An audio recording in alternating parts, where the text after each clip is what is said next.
All right. Welcome back to round two of our fifth match two of our fifth round for CubeCon. We have Gavin Verhey taking on Peter Beckfield. This is Gruel Madness versus Five Color Gavins, and I'm myself, Team J-Bro, and we have Justin Parnell in the booth. So, what do you expect here, Justin? How do we we got a kind of a beatdown value deck versus Gavin's mid-range value buck. Well, J-Bro, I'm thinking a lot about the players here because I might be in the booth with you right now. Hell yeah. But about 2 hours ago, Peter was in the booth with me because he took on our first draft on coverage. Oh my. Well, we got a champ versus the rubber stamp. Yes. The Watsy stamp. So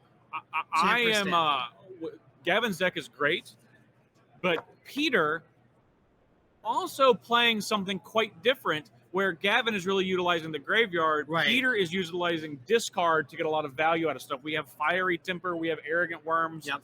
So a lot in the same way that Gavin's saying, I might not be playing a fully traditional game of Magic where I'm utilizing another resource. Peter's doing the same thing. True. And True. a lot more aggressive than Gavin is, but able to utilize the reach of those cards in a way that Gavin's last round opponent was not able to do. Great point. And who do you like in this? It's tough to go away from Gavin because of I'm his taking deck. Peter. You're going to take Peter? Peter Buck. Let's go. All right, I appreciate that. All right. I'm taking gonna, Gruel. I'm Gruel going all to take Gavin only because I think that there's not quite enough burn for Peter to really make it over, but it's definitely possible. Peter on the play makes a big difference, and that's what we're going to see for game one as he starts off with a forest, Gavin on a watery grave. Ooh, turn 2 and Madison Able. Wild Let's Mongrel. go. I love to Maybe see a it. turn 3/4/4. Okay. So we're off to the races. Wild Mongrel, one of the OG Bang Bang cards from the Madness. It is 1 and a green for a 2/2. And that's pretty standard pair, but has additional ability, which lets you change its color at instant speed. Not as relevant now as it used to be, but let me tell you, we talked about Wild Mongrel a lot last night when we covered the old border cube. Yeah, circle protection green. Not up in here. So it also gives it +1/+1, and equally or more important, lets you discard a card for no mana. Okay, so and one of Gavin's most powerful 2-drops. Yes. Wait, what? Oh, okay. The old graveyard dance. Doing the old graveyard dance. So Peter, untapping with Wild Mongrel, has access to all of these Madness cards. Oh my. And instead we are going to see a red haste 3-drop. I think that's a blitz creature. It could be an Incorrigible Youths, which is another Madness creature. It's basically a 5/3 Arrogant Worm with haste. It's pretty good. Oh, so he discarded it. I see. That's what happened. He discarded it, attacked. And that could be it. I'm not. It's a 4/3. Yeah, and that is exactly what we're seeing. That's that is pretty good. It's a promo version. That's pretty good. So who do I have to curse for that? Zach Barish? Okay, come on. Yeah, buddy. come on, Zach. Put them ones I know in there. Wow, we are off to the races. And this is what Peter needed to do, as you're talking about. So this is turn 3. He's got 6 power plus that Wild Mongrel can pump and both get incremental damage through as well as a finisher. Now we're oh my. Is that the thing that makes that's the thing that makes either food or treasure. It's a 3/2 tireless provisioner. Tireless provisioner. And he makes a treasure, so we want that man. Oh my. Discarding again to give it haste. What is that? What's that card that gave it haste he discarded for? Not even know all these. I'm a Boomers player. I don't know what that is. That one we're obviously in the graveyard. We're not quite able to see. We know that it gave it haste and it gave Bob Mongrel +1/+1. That's all I need to know. +1/+1. It's a glare card. It's not Shifty Doppelganger. I think it might be Shifty Doppelganger. It's not Shifty. It is not Shifty Doppelganger. Well, wait. That costs 2? I thought it only costs 2 if it targets a legendary creature. What did Gavin just cast? Isn't that the surveil to talking about claim to fame? Is claim to fame in this cube? Isn't that a claim to fame? I thought that was. I'm going to say that it's not a claim to fame because it's not in this cube. 2 mana black removal spell for Gavin, and then fetching to get the rest of his mana fixed as he has a full 5 color. Okay. Well, Gavin's Anger. getting close to. Looks like we have anger. Of course, that is a very good one. Yes, that makes perfect sense. And you Gruel can Madness on full display here. Okay, well, and Gavin is at 9. Oh, it's tribute to. Okay, that art looks okay. It's Tribute to Urborg. Got it. That makes much more sense. Okay, so it's certainly. Oh wow, that's the. Is new this a Tusk. workshop Rhino friend? Yeah, that's. Sorry, I need to. It's new Thragtusk. It has haste. Workshop War Chief. Yeah, Workshop War Chief, and it's Blitz. We got a albums going on right now in Gavin's red zone. He's about to take a boatload of damage. It's not Blitz. It's Angry. Oh my gosh, you're right. That is insane. 5/3 trample dample. I already forgot about Anger. We because you're a nice guy. Yeah. The anger remains with me. My passion burns, and Gavin is not in the driver's seat, my friends. In fact, it's very possible he's dead right here. I would say Gavin is in the driver's seat to sideboard. Yes, he's in the sideboard drive. It's a not exact. There's shotgun, there's sideboard. You want the regular driver's seat. That's the that's if you get the option. The big problem here is there's not really a meaningful creature you can kill if you have one removal spell because Wild Mongrel. Right. Okay, what's that one? Price. Let's see. And we do see a single removal spell, and looks like Peter only has one card in his hand, which is not going to be able to put Gavin to 0 with the Wild Mongrel, so he's just going to say go to 2. Probably not going to matter too much. Oh, but it is Price of Fame. Yeah, that's what I thought. Price of Fame. So you had that too. Okay. Oh, you're right. Right on. I don't know. It's like, oh my. Okay. Machi. I was going to say, although we have an Ishkana, and we're going to say... Oh, he's got the discard, and then with discard, he can pay mana and burn him out for looks like a X Fiery damage. Temper. No, not Fiery Temper. It's the one that does X damage. Avacyn's Judgment? I think that's right. Avacyn's Judgment. Survey says that is correct. Yes. Avacyn's Judgment whatever it was called. You're better. Yeah. That's why I'm here. Yeah. That's why I'm here. I know a lot of Magic cards. Yes. So, Avacyn's Judgment to Gavin's face on Peter's turn, and very close to stabilizing for Gavin. Yes. Although, that's the nice thing about Peter's deck, too, is with the Anger, which is basically like my favorite white card of all time, Lightning Greaves. Yeah. Anger plus Plateau. Anger plus Plateau. With the Lightning Greaves and with the Anger and with the little bit of, he doesn't have a ton of burn, but the burn he has reach. Peter just needs that early damage with all the tasty hasty, and that's exactly what you want to be doing in Gruul. Across cube formats, I think Gruul is quite underrated, but it does have a mix of beefy bodies and hasty tasties. For example, and a little bit of reach over the top, but some fireball and action. some reach and some trample. So with, like, for example, the 1-mana Lightning Greaves creature that gives Rabbit Battery. Rabbit Battery, like.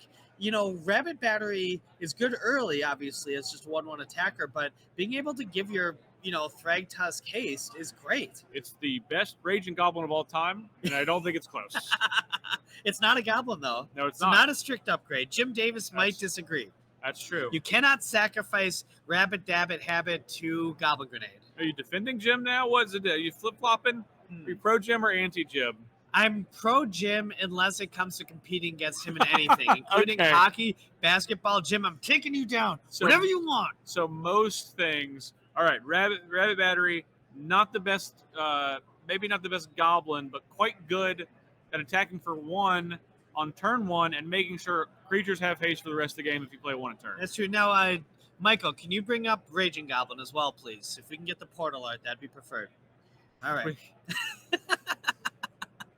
Why are we looking at Raging Goblin here? It's going to have a type line Goblin. There it is. Okay. Goblin Berserker. That looks like something on Arena. There we go. Oh, that's good. That's a good one. The Exodus one? Yep, Exodus classic. The Exodus one's classic. Were you a big Exodus fan? Oh, huge Exodus fan. That was when I started playing Magic. Oh, really?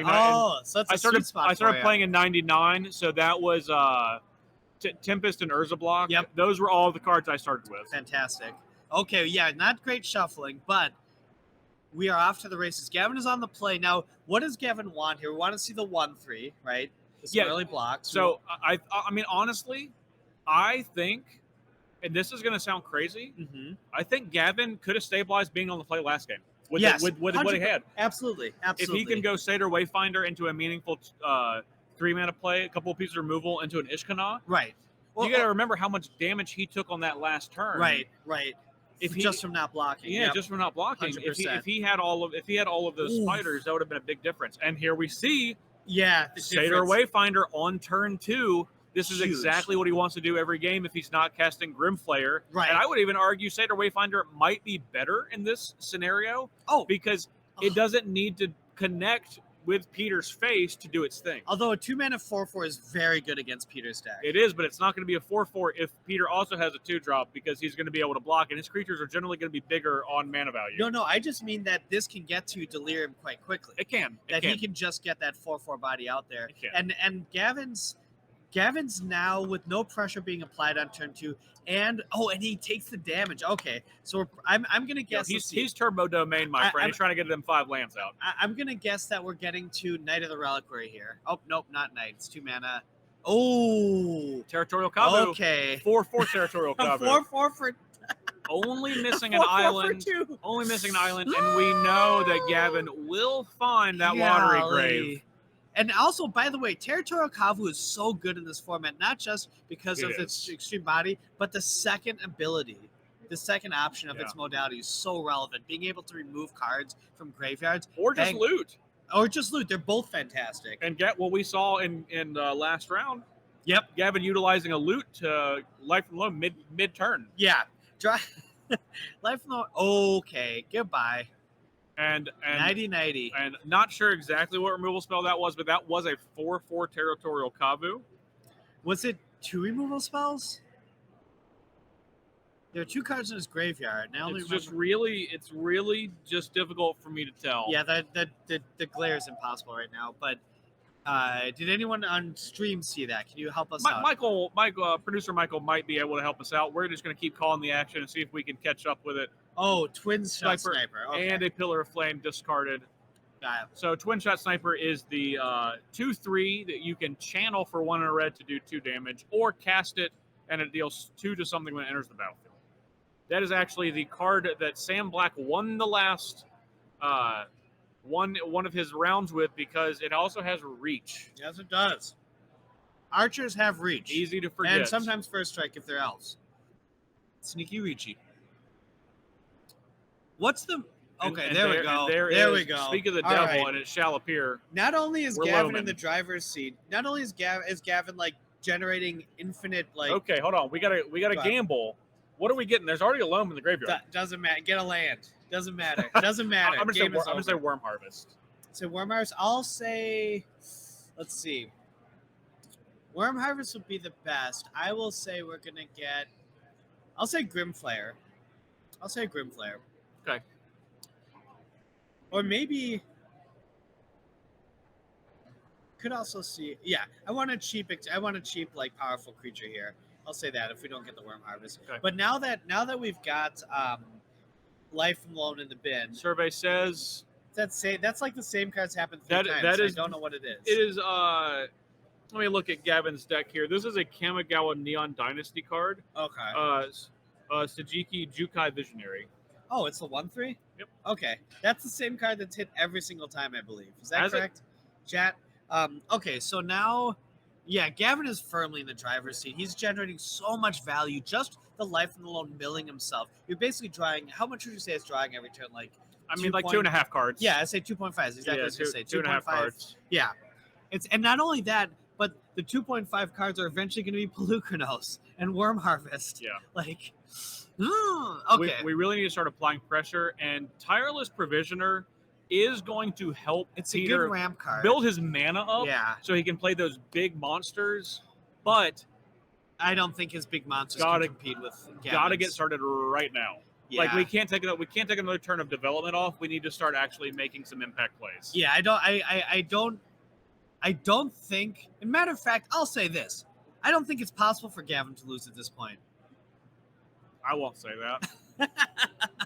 But I appreciate your candor. But I'm happy that we're going to get to a 3rd game if that's true, because that's the best. That's what we want. We want 3 games. All the content. We want 3 games. And plus, not only all the content, but being able to go back and forth, not just having someone run over like a 4-leaf clover. Okay, so we did not let... Oh, my. We have an Ishkanah. 90-90, that's a Spidey. And this is going to lock up the ground for the foreseeable future. Yeah, not only that, the draining gain,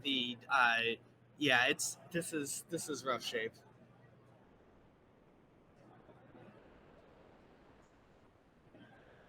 Okay, so what else are we looking for here? If we're Peter, I guess we want some evasion. Although there's big butts for trample and there's reach for flying. I don't even know. I don't know what. I'm looking over Peter's deck list to see what we could possibly find. There are some. I think trample is a good way to start. And okay. And we have. It's a trampler. I was literally gonna say we have a reckless worm and we have an arrogant worm. Yep. And even if you're just hard casting them for 5 mana, those are the type of cards that you're gonna need to push back. Yep. You have some burn spells to pair up. So if we try to do a combo block on Gavin's side, easy to take down one of those to make sure that you can really 2-for-1 or 3-for-1 Gavin. True. Although, as Chad points out, you know what's good against Gruul? 5 toughness. And you know what else? Oh, you know what's good against people playing Magic the Gathering? Sir Conrad the Grim. Oh man! Did you say that card was a mistake? I would say about 25 words of the card was a mistake. Probably fine if it's just a 5-4 for 5. What if it was for 6? No, it doesn't matter. 6 would not be if it was 6 for 5. Okay, absolutely not. What would the casting cost is not the problem. 7, I think, is appropriate if it was a little bit smaller. Okay, like 7 for 4/4? like a 3/3. Wow. Well, it's because the size matters a little bit, but it's not the story of the card, right? Yes. But the effect is just outrageously powerful. It's insane. What a silly Magic the Gathering What if the effect took off one of those qualifiers? If it wasn't graveyard, if it wasn't, wouldn't have to be. Then it could be 6 mana. Okay. Cube Fest. Yes. Exclamation point Cube 5 will get you the link for the cube, or Michael our producer will put it in there. But we're looking for some tokens as we have landfall trigger from Tyler's Provisioner.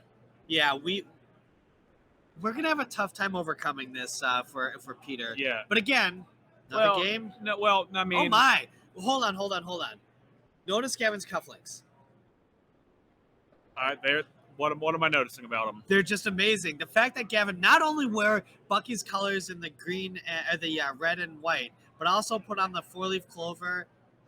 That is just fantastic. I just have to say, Gavin's style choice is beyond reproach. So Gavin is gonna team block with everything. Smart. We like it. You love to see it. And put 4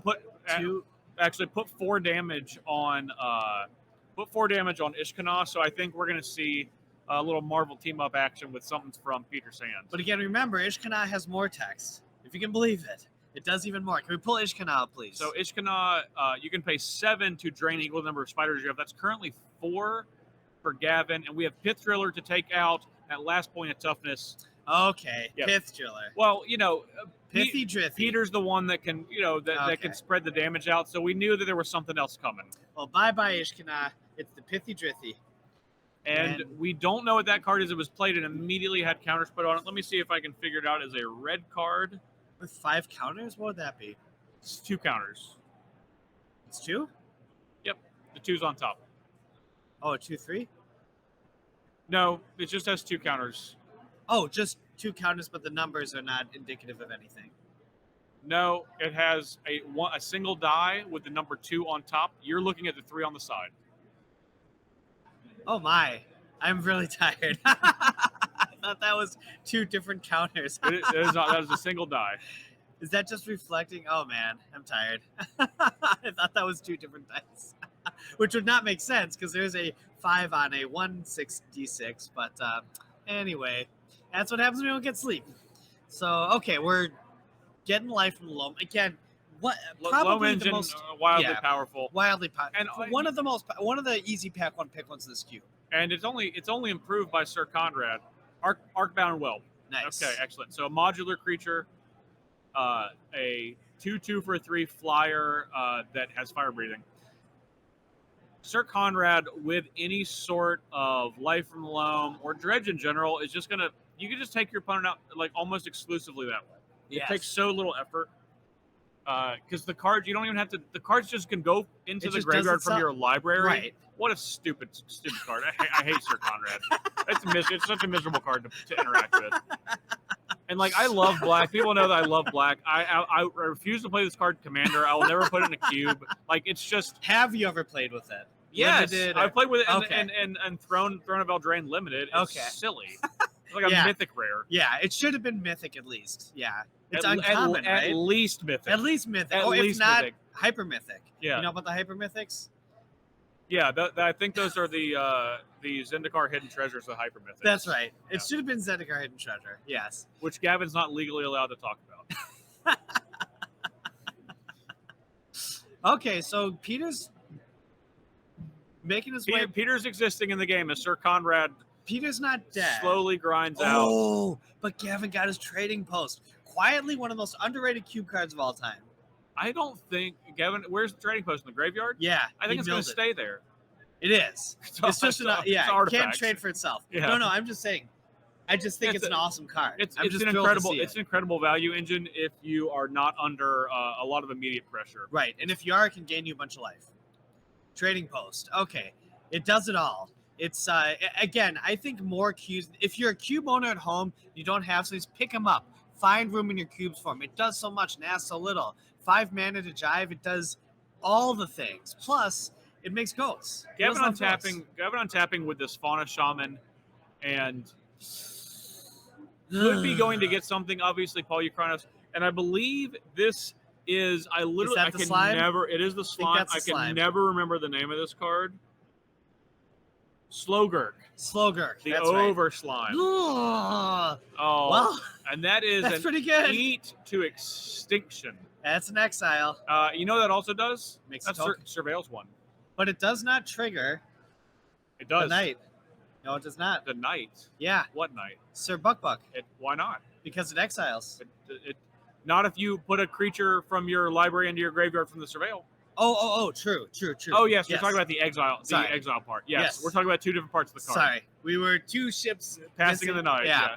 We were two, trying to think, we got 2 boats. And of course, we see a 5/4 stupid Sir Conrad. What do you make of that? I mean, I guess it's a value absolutely engine. Have to chump. You're not going to, otherwise you're just chumping. No, I mean trading the. I mean, I guess we don't really need Fauna Shaman I don't think that creatures are the plan anymore. Yeah, I suppose so. I think creatures are over. Just like this game, but 1/1, Gavin ties it up. Yeah, that's fair. Well, and I guess if you're making a bunch of food and you can drag it on, that's fair. Yeah, that's fair. It's really need to push the tempo. Peter just unable. If he can't remove the Sir Conrad, he can't win the game. It's actually quite that simple. And you know what's a good additional piece of tech with Sir Conrad? No. It could be anything. You can say any magic card. Any magic card. I was just going to say. No, I was going to say a Fauna Shaman. You get to keep binking every turn. It's true. If you need it. All right. That's a slow way, but I mean, that can work. It's a slow way and it's a for show way. All right. So we got, and again, anything, that's another important thing for cube design. Be very careful with any unblockable damage. It's something people often like. It's like Goblin Bombardment's non-interactable. Or non-interactable. That's a better way to say it. Which is also why people have to chill with the mill. One of the worst cube experiences I'll remember having is the 5-mana Jace that has like a bazillion power. Jace Memory Adept, which I agree should just not also be in cubes. Should never. Yes. Yeah, it's pretty miserable. Unless you're running like Battle of Wits cubes, do not play it. Yeah, in general, and I'll just say this as a blanket statement: there's no cards that should never be in any cubes. Well, I'll say for the most part, in general, 99% of cards. Yeah, I won't say that for most cards, and this card is not should never be in any cubes. It's but awful. I would say in the vast majority of cubes, this is not a good play experience for your players. Yes, which should be a prime thing to consider with cubing. Yes, not your favorite cards, but everyone enjoying themselves. Well, you can put your favorite cards in, and if there are a bunch of Jace Memory Adepts, you get to cube once or twice, and no one's going to want to cube with you anymore. That's a great point. Great point. There it is. Jace Memory Cube Killer. Someone should create a lexicon for those hearing him describe things first. That is true. Chat, who is willing to volunteer for my lexicon? The, what's it called? The Joe Bretta Stone. Joe Bretta Stone? Yeah, that's actually a really good name. I'm gonna be honest. Like some of yours are out there sometimes, but that's S tier. Thank you. Hey, Zach Barash, shout out. Zach got his shirt again. Thank you to all the cube submitters. Zach Barash, owner of this cube. Yes, you're right. I am owner of this cube. I got you. So we're going into game 3. Peter on the play, and I think it is definitely possible. I think Gavin's favored ultimately. Okay. But we're on the play. Very possible to see a similar curve as we saw in game 1. Well, what we need is Wild Mongrel's turn 2. Yeah. We need a Wild Mongrel. Wild Mongrel, or there is a conspiracy theorist in this cube. When you attack, you can loot. Conspiracy theorist? Yeah. Wow. And we got Peter shot that in his deck. That is a fantastic Wild card. Mongrel at home in this case. Yes. Conspiracy theorist. Fantastic card, not the best friend. You don't want them on Facebook, but fantastic card. Jeez. Conspiracy theorist, 2 mana. When it attacks, you pay me 1, discard a card. If you draw a card. Does Peter have one of his 2 Wild Mongrels? That is the conspiracy theorist. Yes, that is the good one. We have done it. So you called it. Yep. So we have conspiracy theorist, and then we have Wild Mongrel and Noose Conscriptor, which is basically the same thing as Wild Mongrel. Correct. Has reach, can't change its color, but that's the trade-off. That's the trade-off. So modern Mongrel. Yeah, but also we have the 1/3 on Gavin's side. Do you think we're getting a 1/3 this turn? Think we're gonna get a blocker here? I think we're gonna get. I don't think we're. Well, this is a 2/2, so even a Satyr Wayfinder is not a great blocker, but it's still a great play for Gavin. The 1/3 enchantment. I don't think we are. I think it's going to be a Satyr Wayfinder or nothing. All right, let's see it. Oh, Shaman. Well, that trades at least. I would, if I was Gavin, snap that trade off. Yeah, 100%. Got to get rid of those discard outlets. That's how Gavin will lose. And also, Gavin doesn't have, even though Fauna Shaman's fantastic, he does not have a Hogak or something like that. Like, he's not Vengevining. So, what do we see here? So, we not quite sure what the discarded card is. He just, got it. He used the ability. And it's something going to play the card, which is... It's that same thing from last time. No, that costs 3. So this is a 2-drop. It's just very difficult. Oh, it's a foil Reckoner Bankbuster. Aha. Okay. Interesting. Well, it is a 4 power. And I believe that should have 3 charge counters on it, if that's indeed what it is. That's correct. Judge. And we'll check in on that and see if that is correct. We can get that adjusted. Yeah, Gavin must not have designed that one, letting it come to play with 2 counters. Yeah, and also, by the way, a 2 mana 4/4 is not terrible. Like, the fact that it's coming down to this fetch to an empty board, it can get in there. Like, we can just see its alternate casting cost or whatever. So we definitely want to get 3. We definitely want to get 3 counters on that Bankbuster, as that's what it enters the battlefield with. But not having an effect until we have a couple of turns. There we go. Thank you. There we go. Thank you, producer Michael, for taking care of that. Appreciate it. Gavin's I forgot it has 3. Because I designed it with 2. Yeah, that was their fault. They changed it in post-production. Oh my, that's a mulch. No, we're just saying thank you for fixing the Bankbuster. Okay, so mulch. Wait, whoa. I think we just revealed 5 off of mulch. Mulch should have been 4. Judge or producer. Mulch is definitely 4. Mulch actually takes me back. Do you remember Hermit Druid? Yeah, do I remember the first broken creature I ever encountered? Yeah, I do. The first broken creature. Yeah, Hermit Druid. Hermit Druid, there's no bigger liar in the game of Magic than Hermit Druid. Can you elaborate? Yes, because Hermit Druid's like, look at me, I just want to get you lands. And Hermit Druid's like, just kidding, I want to put your whole deck into your graveyard. Hermit Druid is also a staple of the. We got Curtis on here, creative the 5 color 250. This was the best card you could have in that. We loved Hermit Druid. Although, was it? You had to put one whole zone into a whole nother zone. That's crazy to think about. Yeah, Hermit Druid was bang bang. You have hatred for Hermit Druid. Oh my. Okay, so we're resolving whatever happened. How did they resolve it? They shuffled one of the cards back in, and Gavin got the lands. Fair enough. So Gavin gets not only 2 lands off, he gets to fill up the grave with a life from the loam. This is looking good for the Watsy team. And I believe Sir Conrad was also put into the graveyard, which I'm happy with because it's difficult for that card to become out of the graveyard, so that's where it should stay. Yes. I don't want this to be a Sir Conrad game. I enjoy game 3s, but I don't want to see it decided by Sir Conrad is the Jace Temporal or Memory Adept of Black. I actually think you're probably right. We're oh, there we go. Let's go. Crew it up, crew it in. Let us begin. And what are we struggling to see exactly what this card is? Oh my.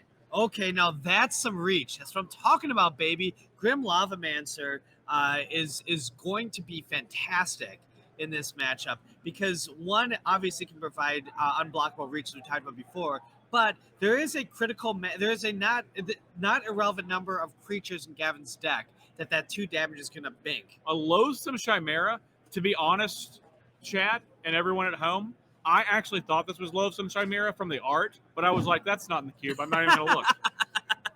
I stand corrected. You stand corrected by yourself. That was correct. Oh my, that's a worm food. Oh wow. The power of Life from Loam cannot be denied. We have about 1 turn until we get to 5 mana, and that's going to be danger zone for Peter. So what happens when we get to worm food? What's going to? I think it's going to be a lot of worms a lot of the time, and Gavin at 14, but has not cast anything on his turn, and I imagine that's not going to stay that way. Correct.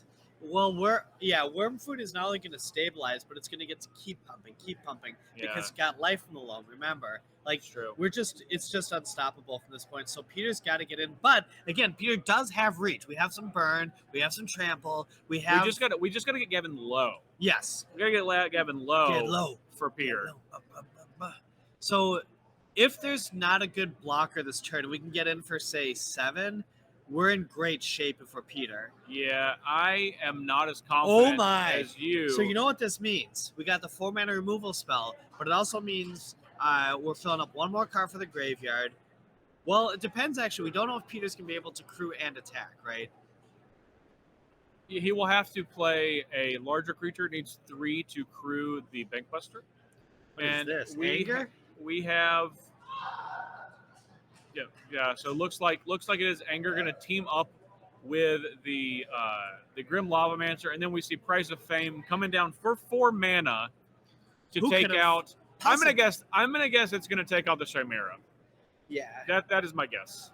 Well, although it's interesting, if he doesn't go for the Chimera, those additional cards from it are not irrelevant either. Again, drawing to the burn, and we have X spells, right?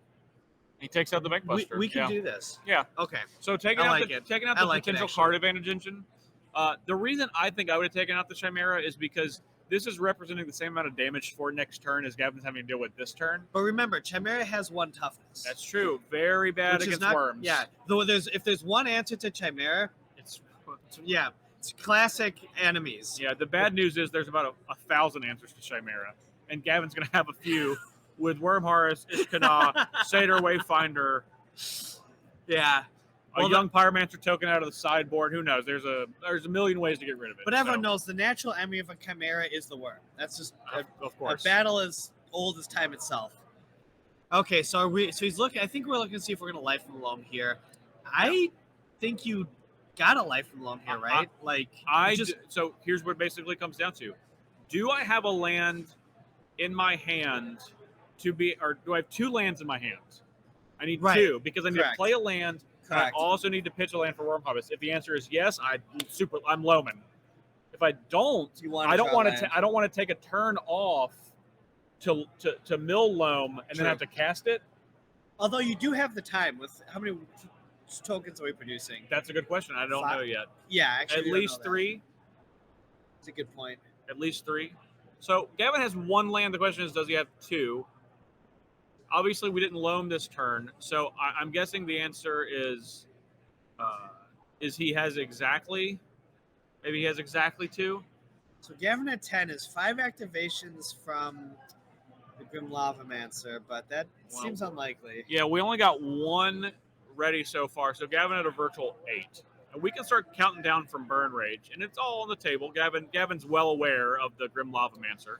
Does Gavin have some good life gain to get to? I don't think so. I don't think so either. I don't think Gavin has much in the way of life gain in any form of fashion. So there's 2 ways to look at this. This could be inevitable either one way or the other. This could be inevitable burn that's going to be the turn, or it could be an inevitable worms that are just going to continue to generate value, continue to move up. Turns of worms, one of the 2.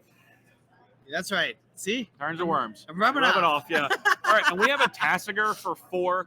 Getting rid of things. Tassiger. Getting rid of things that are not Life from the Loam and not lands. I did not expect that. That was not on my bingo card for this turn. And that's a big 4/5. 5 toughness. It is a 4/5. But are we going wide or are we going deep? You know what I'm saying? I think we're going defense right now, which is what Gavin's thinking. Well, although I guess at 10 light, but again, this takes because we're now getting in for an additional plus another card in the graveyard. Like, I don't know. Gavin knows what he's doing. He is a master of disaster, so I trust his judgment. But to me, this is not as safe as playing. Well, I guess we don't know how many warrants are producing, right? Well, we also don't know that Gavin has no land in his hand. He had one. True. He had one. That's a good point. Okay, so we're getting in there. Tasker's now. Here's the real question: if you're Peter, do you bink the Tasker or do you bink? You have to bink the Tasker. You don't want to, but it's kind of I go for the dome. I'm doming it right here. I think Gavin's too high.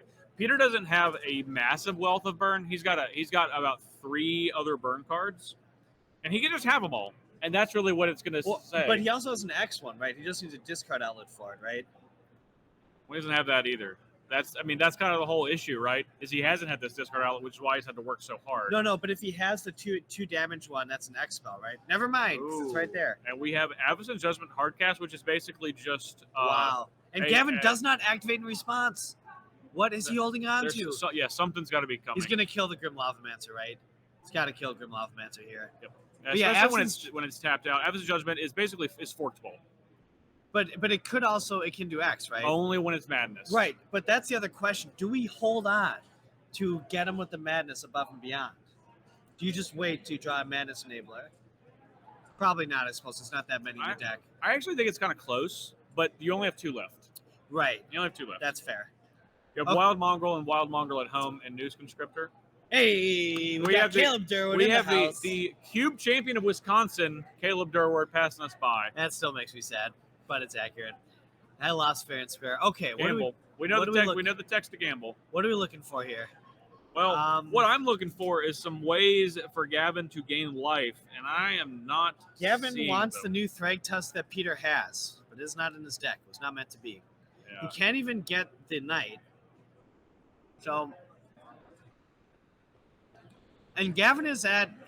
There are 4 cards in Peter's graveyard. Just tribute. No, tribute Urborg does not gain life. -2, yeah. But I don't know what the kick side does. Oh, that was a life gain spell. It was a life gain spell. What was it? It was a spider. That doesn't gain you life. It does eventually. No, it just drains. Oh, it just binks? Just drains, yeah. I thought drain meant gain. Like, I thought drain by definition take from you and give to me. Maybe it does. That's not what the card does. Okay, fair enough. It just makes your opponent lose life. Gotcha. Okay, never mind.